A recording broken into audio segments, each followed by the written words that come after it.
The first thing I would say is that obviously we're working in the midst of a global pandemic, and with that, it's hard enough searching and applying for jobs when it's a normal environment. I think it's even more challenging given we're working remotely. So on that note, what I would say is when it comes to, and this is a great, it was actually my therapist was talking to me about this, and it's really, really great advice.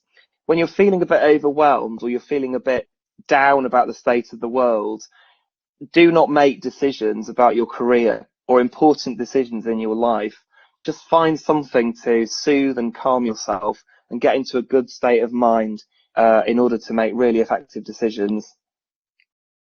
The other piece I think I would say is around this notion of agency. So, there are some things that we can't control. There's a pandemic going on. There are various restrictions going on. However, you do have some things at your disposal that you are able to control. So things like getting your CV up to date, getting your online profiles, all your socials, LinkedIn profiles, getting those all up to date, doing your research into specific sectors or opportunities, getting your network built up and talking to people and talking to friends and family and people you think could be useful to know to help with your job search. The fourth thing on here is all about the growth mindset. So this was written about and popularised by Carol Dweck of Stanford University. And in a nutshell, what she was saying is that it's all about honing your abilities through dedication and hard work.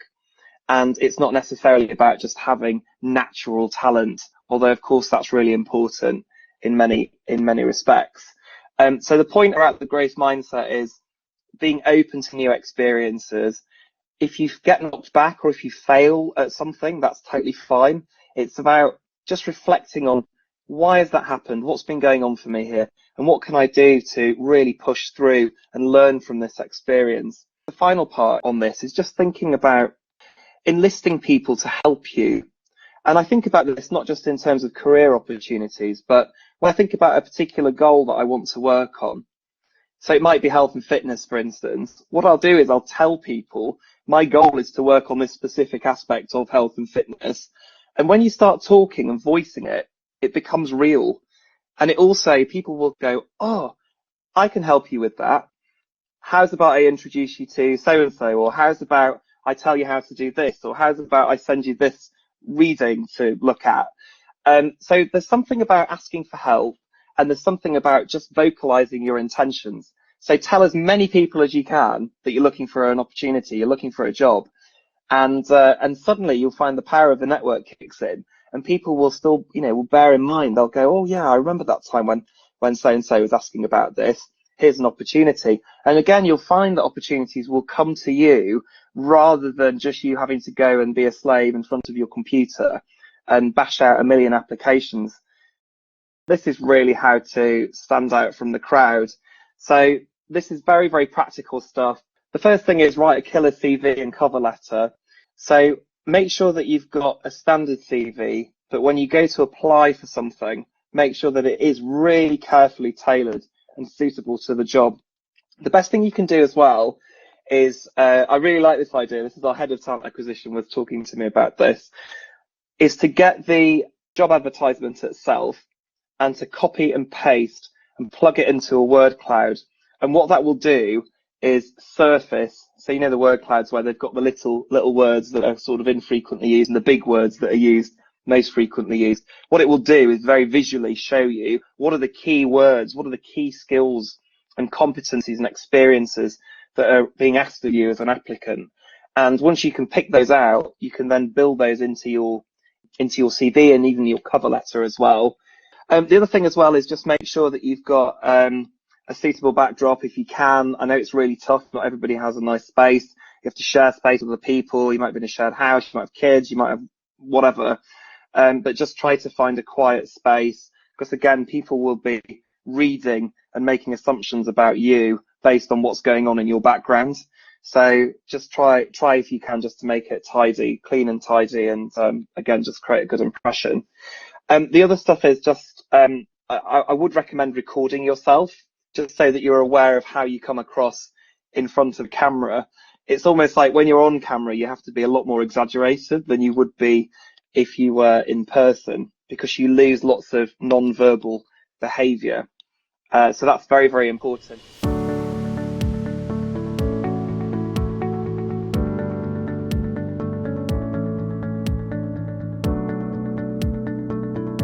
You can either weave it into your personal profile at the top, if that's something that you think would work, or you could even talk about your achievements, bulleted lists of achievements, and you could maybe reference it there. What I'd be very mindful of though is just writing CV cliches. So, you see things like I am a team player, I am results driven, blah, blah, blah. And it's just, to be quite brutal, it's just boring for recruiters.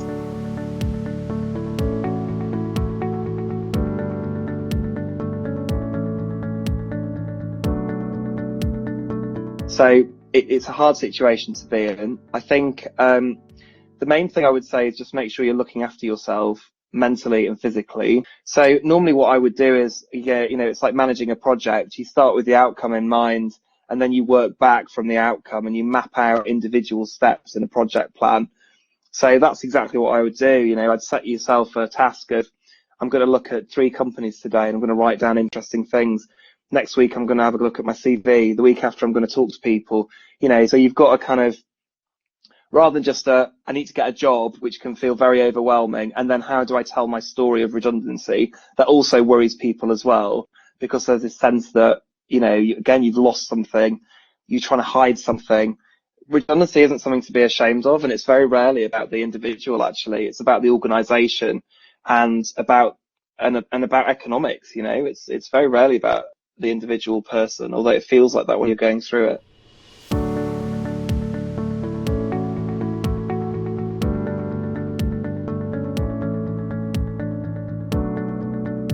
I think for me, it's emphasising your transferable skills, also being honest and upfront about the fact that you are changing career. I think a lot of the time it just comes down to confidence. So knowing what your strengths are, knowing what your limitations are and being open about that, but also saying you're willing to learn and address them.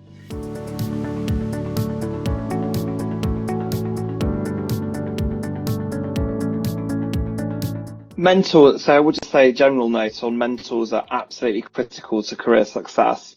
And the point of mentors is that they can perform different functions at different points in time. So you might have one mentor that will give you industry knowledge, say, what it takes to be a journalist. You might have another mentor that will help you build your confidence and your capability. You might have another mentor that will open doors for you or introduce you to people. So you've got lots of mentors for different things. So I get very clear about what do you want your mentor to do for you and how are you going to work with them. So rather than just, will you be my mentor off the bat, which is likely to not get a response, then just say, can I have 5 minutes of your time to talk about this specific thing? Is there any chance? And then just make the connection, build the rapport, and then see where it will go.